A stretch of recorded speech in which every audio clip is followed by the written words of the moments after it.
கர்த்தர் இந்த நாளிலும் இந்த வருடத்தின் கடைசி உபவாச ஆராதனையிலும் கர்த்தர் அவர் சமூகத்துல நம்ம ஒவ்வொருவரும் கொண்டு வந்து இந்த வேலையில அவரை பாடி துடிக்க கர்த்தர் பார்த்து தயவுக்காக நன்றி செலுத்துறேன். இந்த வருடத்தின் கடைசி உபவாச ஆராதனை வேலையிலும் அவருடைய வார்த்தை கொடுக்கிற என்னையும் கேட்கிற உங்களையும் கர்த்தர் ஆசீர்வதிப்பதாக.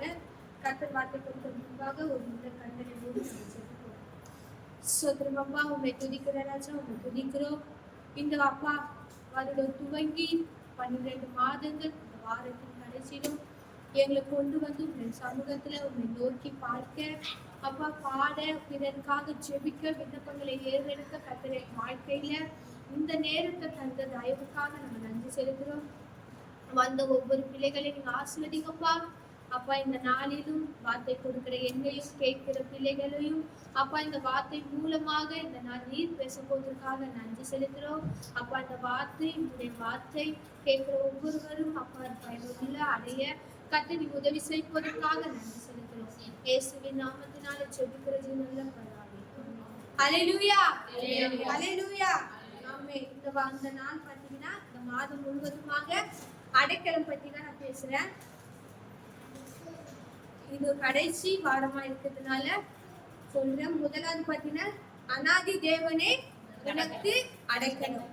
கர்த்தருடைய அடைக்கலம் தான் இந்த வருடம் முழுவதுமாக நம்ம என்ன பண்ணுங்க பாதுகாத்து இந்த நாளிலும் அவர் அடைக்கலத்தினாலதான் நம்ம இங்க வந்து அமர்ந்திருக்கிறோம்.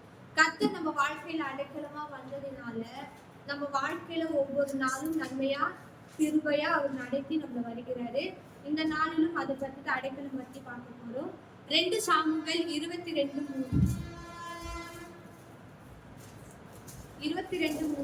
சாமுவேல்.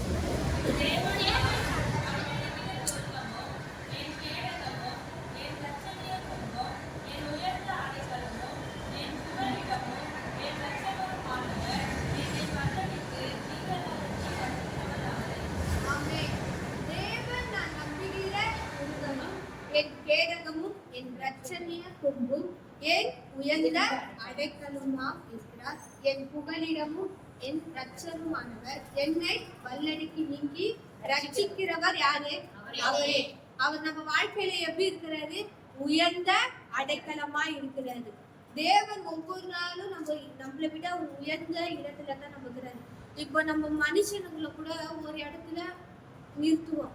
ஆனா கர்த்தர் அதுமே நிறுத்த முடியுமா? நம்ம யார் முன்னாடி அவரை கம்பேரே நம்ம பண்ண முடியாது. எப்பவுமே அவர் மேலதான் இருப்பாரு. அவரு நம்மள கீழே இறக்கிட்டோம்னா நம்ம ஆயிடுவோம், கீழே போயிட்டோம். ஆனா நம்ம வாழ்க்கையில அவர் எப்படி இருக்கிறாரு? உயர்ந்த அடைக்கலத்துலதான் தேவன் இருக்கிறாரு. சங்கீதம் 59:9. அவன் வல்லமையை நான் கண்டேன், உமக்கு காத்திருப்பேன். தேவனே எனக்கு உயர்ந்த அடைக்கலம். ஆமென். அவர் வல்லமையை நான் கண்டு யார் காத்திருக்கிறோம்? கர்த்தருக்கு நம்ம காத்திருக்கிறோம். தேவனே நம்ம வாழ்க்கையில எப்படி இருக்கிறாரு? உயர்ந்த அடைக்கலம். அவர் நம்ம வாழ்க்கையில ஒவ்வொரு நாளும் நன்மையானத அதிசயமானதா கர்த்தர் நம்ம செய்கிறார். அவர் வல்லமையை நம்ம பாக்குறோமே இல்லையா? அவர் வல்லமையை நம்ம பாக்குறோம். கர்த்தர் நம்மளுக்கு எதனா ஒரு நல்ல விஷயம் செஞ்சோன்னா நம்ம சந்தோஷப்படல. அப்ப நம்ம அவர் வல்லமையை நான் கண்டு அவருக்கு எப்படி இருக்கணுமா? நம்ம காத்து இருக்கணும். அப்போ தேவனே நம்ம வாழ்க்கையில எப்படி இருக்கிற? உயர்ந்த அடைக்கலத்துல இருக்கிற தேவனா இருக்கிறாரு. அதே சங்கீதம் 14:6. சிறுமைப்பட்டவனுக்கு கர்த்தர் அடைக்கலமாய் இருக்கிறார் என்று சொல்லி நீங்கள் அவருடைய ஆலோசனையை அலட்சியம் பண்ணினீர்கள். ஆமென். சிறுமைப்பட்டவனுக்கு கர்த்தர் அடைக்கலமாய் இருக்கிறார் என்று சொல்லி நீங்கள் அவருடைய ஆலோசனையை அலட்சியம் பண்ணினீர்கள். சிறுமைப்பட்டவனுக்கு கர்த்தர் எப்படி இருக்கிறாரு? அடைக்கலமா இருக்கிறாரு. நீங்கள் அவருடைய ஆலோசனையை அலட்சியம் பண்ணினீர்கள். எப்பவுமே கர்த்தர் நம்ம வாழ்க்கையில சிறுமைப்பட்டோம். இப்ப யாரோ ஒருத்தர் ரொம்ப கீழே இருந்தாங்கன்னா அவங்க வார்த்தை யாருமே கேட்பாங்களா? கேட்க மாட்டாங்க. அவங்க வார்த்தைகளை யாருமே கேட்க மாட்டாங்க. ஆனா கர்த்தர் சொல்ல சிறுமைப்பட்டவருக்கு அப்படி அவர் எப்படி இருக்கிறாரா? அடைக்கலமாகிறாரு. அவர் பணக்காரங்க ஏழை அப்புறமா நல்ல வசதி காணிக்கைகளை போடுறாங்க, அதெல்லாம் கர்த்தர் பார்க்க மாட்டாரு. அவங்க இருதயத்தான் கர்த்தர் என்ன பண்றாரு? பாக்குறாரு. கர்த்தருக்குள்ள அங்க இருக்கணும். கர்த்தருக்குள்ள இருக்கிற அந்த சிறுமையை தான் கர்த்தர் அவங்க நம்ம உயர்த்தினா கர்த்தர் நம்மள என்ன பண்ண மாட்டாரு, பார்க்க மாட்டாரு. சிறுமைப்பட்டவனுக்கு கர்த்தர் எப்படி இருக்கிறாரா, அடைக்கலமா இருக்கிறாரு. நம்ம சிறுமைப்பட்டவங்களா இருந்தாலும் நம்மளுடைய சொல்ல கர்த்தர் என்ன பண்ணுவாரு, கேட்கிறாரு. கேட்காம இருக்கிறாரா, இல்ல கேட்கிறாரு. நம்ம எந்த சூழ்நிலை இருந்தாலும் கர்த்தர் என்ன பண்றாரு, நம்ம என்ன சொல்றோம், நம்ம என்ன கேட்கிறோம், இப்ப நம்ம என்ன செபிக்கிறோம், அது எல்லாமே கர்த்தர் என்ன பண்றாரு, கேட்கிறாரு. நம்மள ஒருபோதும் கர்த்தர் என்ன பண்ணவர தள்ளுகிற தேவமே இல்ல. அதே சங்கீதம் 59:1. என் தேவனே, என் சத்துருக்களுக்கு என்னை தப்புவியும், என் மேல் எழுப்புகிறவர்களுக்கு என்னை விலக்கி உயர்ந்த அடைக்கலத்திலே வையும். ஆமென். என் சத்துருக்களுக்கு என்னை எப்படி இருக்கணுமா, தப்புவியும், என் மேல் எழும்புகிறவர்களுக்கு என்ன என்ன பண்ணும், விலக்கி அவங்க கண் முன்னாடி நம்ம எப்படி இருக்கணுமா, உயர்ந்த அடைக்கலத்துல வைக்கணும்னு சொல்லிட்டு கர்த்தரிடத்துல கேட்கணும். நம்ம சத்துருக்கள் முன்பாக நம்ம எப்பவுமே எப்படி இருக்கணும், ஆசீர்வாதமா தான் இருக்கணும். எப்பவுமே நம்ம சத்துருக்கு முன்னாடி நான் தாழ்மையா இருக்கணும், நான் ரொம்ப கீழே போன நம்ம ஆசைப்படுமா, இல்ல. அவங்க முன்னாடி நான் ஒவ்வொரு நாளும் எப்படி இருக்கணும், ஆசீர்வாதமா நிறைய நன்மையினால நிறைந்திருக்கணும் தான் நம்ம ஆசைப்பட. அதான் சொல்றோம், என் தேவனே என் சத்துருக்களுக்கு முன்னே என்னை தப்புவியும், என் மேல் எழும்புகிறதுக்கு முன்னே நான் எப்படி இருக்கணும், உயர்ந்த அடைக்கலத்துல ஆசீர்வாதமா எல்லா கிருபையும் நன்மையும் பெற்று நான் எப்படி இருக்கணும், உயர்ந்த இடத்துல தான் நம்ம இருக்கணும்னு ஆசைப்படுறோம். நீதிமொழிகள் 14:26. கர்த்தருக்கு பயப்படுகிறவனுக்கு திடநம்பிக்கை உண்டு, அவன் பிள்ளைகளுக்கும் அடைக்கலம் கிடைக்கும். ஆமென். கர்த்தருக்கு பயப்படுகிறவனுக்கு திட நம்பிக்கை உண்டு, அவன் பிள்ளைகளுக்கும் அடைக்கலம் கிடைக்கும். இத பாத்தீங்கன்னா எப்படின்னா, நம்ம கர்த்தருக்கு ஒவ்வொரு நாளும் என்ன பண்ணணுமா, பயந்து அவர் மேல நம்ம நம்பிக்கையா இருக்கணும். அப்ப நம்மளுக்கு மட்டும் இல்ல, நம்ம பிள்ளைகளுக்கும் அவங்க வருகிற சந்ததிக்கும் எப்படி இருக்கும், கர்த்தர் அடைக்கலமா இருக்கிறான். அப்போ நம்ம ஒரு செடியில ஒரு விதை போடுறோம்னா, அந்த மாவு கொட்டை போடுறோம், அந்த மாவு கொட்டை நம்மளால சாப்பிட முடியுமா, அது வளர்ந்து தெரியும். அப்ப நம்மளுக்கு வர அந்த சந்ததி தான் பண்ணுவாங்க, அதை சாப்பிடுவாங்க. அதே போலதான் நம்ம வாழ்க்கையில நம்ம ரட்சிப்புக்கு வந்து கர்த்தருக்கு நம்ம பயப்படும் போது நம்மளுக்கு அப்புறம் வர சந்ததி எப்படி இருக்கும், ஆசீர்வாதமா கர்த்தருக்குள்ள அடைக்கலமா இருக்கும். ஏசாயா 4:6. பகலிலே வெயிலுக்கு நெல்லாகவும் பெருங்காற்றுக்கும் மழைக்கும் அடைக்கலமாகவும் மறைவிடமாகவும் ஒரு கூடாரம் உண்டாயிருக்கும். ஆமென். எப்படி இருக்கிறதா, பகலிலே வெயிலுக்கு நெல்லாகவும் பெருங்காற்றுக்கும் மழைக்கும் அடைக்கலமாகவும் மறைவிடமாகவும் ஒரு கூடாரம் உண்டாயிருக்கும். ஆமென். பகலிலே வெயிலுக்கு நிழலாகவும் பெருங்காற்றுக்கும் மழைக்கும் அடைக்கலமாகவும் மறைவிடமாகவும் நம்மளுக்கு எப்படி இருக்குது, ஒரு கூடாரமா யார் இருக்கிறாரு, கர்த்தர் இருக்கிறாரு. நம்மளுக்கு வெயிலாகிலோ எவ்வளவு புயல் வந்தாலும் மழை வந்தாலும் நம்ம வாழ்க்கையில எவ்வளவு சிக்கல் இருந்தாலும் பிரச்சனை இருந்தாலும் கர்த்தர் நம்மளுக்கு எப்படி இருக்கிறாரு, ஒரு கூடாரமா. இப்ப வெயிலு கூட நம்ம எங்கன்னா ஒதுக்குவோம், இப்ப மழை வந்தாலும் நம்ம வீட்டுல இருப்போம். அது போலதான் நம்ம வாழ்க்கையில கர்த்தர் ஒரு கூடாரமா நமக்குள்ள இருக்கிறாரு. அப்போ நம்ம கர்த்தரை நம்ம ஒரு கூடாரமா கொண்டு அவர் அடைக்கலமா கொண்டு இருக்கும் போது கர்த்தர் நம்மள எப்பவுமே அடைக்கலமா இருப்பாரு. அதே ஏசாயா 28:15. நீங்கள் உடன்படிக்கையும் பாதாளத்தோடு ஒப்பந்தமும் பண்ணினோம், பாதை பெருவெள்ளமாய் புரண்டு வந்தாலும் எங்களை அணுகாது, நாங்கள் பொழியை எங்களுக்கு அடைக்கலமாக்கி மாயையின் மறைவிலே வந்து அடைக்கும் என்கிறீர்களே. நம்ம வாழ்க்கையில இப்ப நம்ம ரட்சிப்பதற்கு முன்பாக நம்ம நிறைய இப்ப எதனா பொய் சொல்லுவோம், எதனா பாவம் செய்வோம். ஆனா கர்த்தருக்குள்ள நம்ம வரும்போது இப்ப அந்த பொய்யெல்லாம் நம்ம சொல்லும் போது நம்ம இருதயம் முன்ன சொல்ல இது செய்யக்கூடாதுன்னு. அப்ப கர்த்தர் சொல்றாரு, நம்ம மரண உடன்படிக்கையிலும் பாதாளத்திலும் ஒப்பும் பண்ணினோம், வாத பெருவெள்ளமாய் புரண்டு வந்தாலும் அவைகளை நம்ம வாழ்க்கையில இப்ப நம்ம அணுகாதான். அந்த சூழ்நிலை நம்ம வாழ்க்கையில இப்போ வந்தாலும் அது எதுவுமே நம்ம வாழ்க்கையில அணுகாம கர்த்தர் என்ன பண்ணாரா, அந்த பொயில இருந்து நம்மளை விலக்கி நம்மளை அடைக்கலமா கர்த்தர் பண்றாரு, கொண்டு இருக்கிறாரு. இப்போ பாத்தீங்கன்னா நம்ம முதல் சொன்னது உபாகம் 33:27. இதுல பாத்தீங்கன்னா தேவனே அடைக்கலம். உபாகமும் 33:27. அனாதை தேவனே உனக்கு அடைக்கலம், அவருடைய நித்திய வேர்கள் உனக்கு ஆதாரம், அவருடைய முன்னின்று சத்துருக்களை துரத்தி அவர்களை அழித்து போடு என்று கட்டளையிடுவார். இருக்கிறார். ஆமென். எப்படி இருக்கிறாரு கர்த்தர் நம்ம வாழ்க்கையில? அநாதி தேவனே உனக்கு அடைக்கலம். அவர் நித்திய புயங்கள்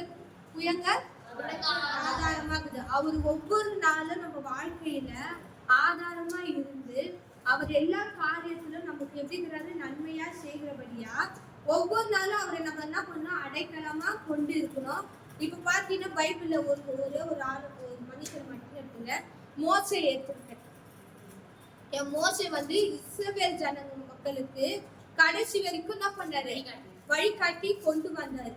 மோசையோட வாழ்க்கையில பார்த்தீங்கன்னா எல்லாமே இது வந்துச்சா? நிம்மதி அந்த மாதிரி இல்லை. அவர் வாழ்க்கையில எல்லாம் கரடு முறான அஸ்திபாரம் தான் அவர் வாழ்க்கையில இருந்தது. ஆனாலும் அவர் தவறி விழும்போது கூட கர்த்தருடைய பாதத்தில் விழுந்து அவர் கிடந்தாரு. தவறும் போது கூட கர்த்தர் பாதத்துல இருந்தாரு. கர்த்தரோட வார்த்தையினால போதித்தினாலும் அவர் என்ன பண்ணாரு? அவர் நிலை நிறுத்தாரு. அவருடைய கர்த்தரோட அவர் வாழ்க்கையில அநேக சஞ்சலங்கள் வந்தாலும் மோசே என்ன பண்ணாரு? கர்த்தரை நோக்கி, அநாதி தேவனே எனக்கு அடைக்கலம், அவருடைய நித்திய புயங்கள் எனக்கு ஆதாரம் என்று அவர் சொல்றாரு. மோசே அப்படி அந்த அந்த வசனத்தை சொல்லும் போது அவருக்கு வந்து கர்த்தர் மேல ஒரு நம்பிக்கை. ஏன்னா கர்த்தர் அவர் வந்து என்ன பண்ணாரு? முகமுகமா அறிந்த தேவன். மோசே வந்து கர்த்தரை முகமுகமா அறிந்த தேவனை தமக்கு ஆதாரமா கொண்டிருக்கிறாரு. அவர் எப்பவும் கர்த்தரை அவர் என் வாழ்க்கையில நம்பத்தக்கவர் வந்து மோசே. இப்போ மோசே வாழ்க்கையில கர்த்தர் எப்படி அடைக்கலமா இருந்தாருன்னு ஒரு சில பாயிண்ட் மட்டும் சொல்லுங்க. எகிப்துல வந்து எல்லா குழந்தைகளும் என்ன பண்ணாங்க? கொல்லன்னு பார்வன் சொல்லும் போது அப்போ கர்த்தர் வந்து 2 மருத்துவச்சிங்களை கொண்டு என்ன பண்ணாரு? அவங்க மூலமாக கர்த்தர் மோசேக்கு முதலாவது என்ன பண்ணாரு? அடைக்கலமா இருந்தாரு. 2வது பாத்தீங்கன்னா 3 மாதங்கள் அவர் வந்து நாணர் பெட்டியில இருந்தாரு. அப்புறம் என்ன பண்ணாங்க? அந்த நதியில, நைலா நதியில போடும்போது அந்த யார் கொல்லணும்னு ஆசைப்பட்டாங்களோ அவங்க கொண்டு அந்த ராஜா முன்னாடி என்ன பண்ணாங்க? மோசேக்கு 2வது அடைக்கலமா இருந்தாங்க. 3வது பாத்தீங்கன்னா அந்த குழந்தைய வளர்க்கணும் அப்ப பார்க்கும்போது மோசையினோட தாய் என்ன பண்ணாங்க? மோசையை வளர்க்க ஆரம்பிச்சாங்க. அப்புறம் மீதியான் தேசத்துல வனாந்தரத்துல அவங்க தலை சாய்க்க இடை இல்லாம தவித்த போது எத்தியோப்பின் மகளான சிப்ராலை மனைவியா கொண்டு கத்தனை பண்ணாரு. அவங்க வாழ்க்கையில ஒரு அடைக்கலத்தை கொண்டுட்டாரு. அதே இல்லாம இஸ்ரவேல் மக்களை வழி நடத்தும் போது அந்த பொறுப்பை ஏற்கும் போது அவருடைய ஆத்மா என்ன பண்ணுச்சு? உற்சாகப்படுத்த துதி பாடலோட ஆராதனை செய்ய அவங்க சகோதரியே என்ன பண்ணாங்க? ஏசப்பா அடைக்கலமா கொண்டாங்க. அப்ப மோசே வாழ்க்கையில முதிர் வயதிலும் அவங்க வாழ்க்கையை திரும்பி பார்க்கும்போது கர்த்தர் அநேக காரியத்துல மோசைக்கு கர்த்தர் ஒவ்வொரு நாளும் அடைக்கலமா இருந்தாரு. இப்ப நம்ம வாழ்க்கையில இந்த வருடம் கர்த்தர் எப்படி இருந்தாரு? அடைக்கலமா. இப்ப வருகிற நாட்கள்ல நம்ம வாழ்க்கையில என்ன நடக்கும், எப்படி இருக்கும் நம்மளுக்கு தெரியாது. ஆனா அந்த காலத்துல கர்த்தர் நம்ம வாழ்க்கையில நம்ம எதிர்காலத்தை மோசே எப்படி கர்த்தரை முகமுகமா பார்த்து அவர் தான் என் தேவன், அவர் எனக்கு அடைக்கலமா இருந்தாரு சொன்னாரோ அதே போல நம்ம வருகிற இந்த 2026 கர்த்தரை நம்ம முழுமையா அடைக்கலமா கொள்ளும் போது நம்ம வாழ்க்கையில அவர் எந்த காரியத்தை கொண்டு நம்ம பயப்படாம தேவனே என் அடைக்கலம், அவர் நித்திய புயல்களுக்கு ஆதாரம், அவர் நம்ம நினைத்து இந்த வருகிற ஆண்டுல புது ஆண்டுல அவரை நம்ம இன்னும் அதிகமா அடைக்கலமா கொண்டு அவரை வாழ்க்கையில பெற்றுக்கொள்ளும் போது வருகிற புது ஆண்டு கர்த்தர் நம்ம வாழ்க்கையில ஒவ்வொரு நாட்களும் நன்மையான கிருபையா நன்மையான திட்டங்களை ஆசீர்வாதங்களை நம்ம வாழ்க்கையில தந்து கர்த்தரை நம்ம முழுமையா ஒரு அடைக்கலமா கொண்டு இந்த நாளிலும் அவர் வார்த்தையை கேட்கிறவங்க வாழ்க்கையில கர்த்தர் அடைக்கலமா இருந்து வழி நடத்துவாங்க. எல்லா கண்களையும் மூடி ஜெபிப்போம். சோத்திரம் சோத்திரம் சோத்திரம் அப்பா, இந்த நாளிலும் இந்த அடைக்கலை பத்தி இந்த மாதம் முழுவதுமாக எங்களோடு பேசினதற்காக நாங்க நன்றி. அப்பா, நாங்க உங்களை ஏற்றுக்கொள்ள எங்களுக்கு உதவி செய்கிறப்பா. அப்பா, இந்த வார்த்தை மூலமாக முழுவதுமாக எங்க வாழ்க்கையில அநேக பிரச்சனைகள், துன்பங்கள், வியாதிகள், அப்ப எல்லா தேவைகளும் இருந்தாலும் எங்க வாழ்க்கையில நீர் வந்து எல்லாவற்றையும் சுலபமா மாற்றினதற்காக நாங்க நன்றி செலுத்துறோம். வருகிற ஆண்டிலும் அப்ப புது ஆண்டுல அப்பா நாங்க உண்மை அடைக்கலமா கொண்டிருக்கிறோம்ப்பா. வருகிற நாட்களில ஒவ்வொரு நாட்களையும் அப்ப எங்களை காத்து வழி நடத்துங்க. எங்களுக்கு எதிராக வருகிற எல்லா சூழ்நிலைகளும் மாற்றி தேவனே எங்களுக்கு அடைக்கலமா இருக்க போவதற்காக நன்றி. மோசே வாழ்க்கையில எப்படி நீர் அடைக்கலமாய் வந்து அவரை நீங்க நடத்தினீரோ அது போல வருகிற புது ஆண்டிலும் எங்களோடு நீர் இருந்து அப்பா எங்களை நடத்த போவதற்காக நாங்க நன்றி செலுத்துறோம். அதற்கு எங்க வார்த்தை கேட்ட எல்லா பிள்ளைகளை ஆசீர்வதிங்க, இதை பலப்படுத்துங்கப்பா. உங்க கிருபையில பிதாவே, ஆமென். எல்லாம் சேர்ந்து சொல்லுவோம். என் ஆத்துமாவே கர்த்தரை ஸ்தோத்திரி, என் ஆத்துமாவே கர்த்தரை ஸ்தோத்திரி, அவர் செய்த சகல உபகாரங்களும் மறவாதே. ஆமென். பரமண்டலத்தில் இருக்கிற எங்கள் பிதாவே, உம்முடைய நாமம் பரிசுத்தப்படுவதாக, உம்முடைய ராஜ்யம் வருவதாக, உம்முடைய சித்தம் பரமண்டலத்தில் செய்வது போல பூமியில் செய்யப்படுவதாக. எங்களுக்கு வேண்டிய ஆதாரத்தை தாரும், எங்கள் கடனாளிகளுக்கு நாங்கள் மன்னிப்பது போல எங்கள் கடன்களை மன்னியும். நாங்களே சோதனைக்கு பிரவேசிக்கப்படாமல் தீமையிலிருந்து ரட்சிக்கப்படும். ராஜ்யமும் வல்லமையும் மகிமையும் என்றென்றைக்கும் உம்முடையவைகளே. ஆமென். அல்லேலூயா.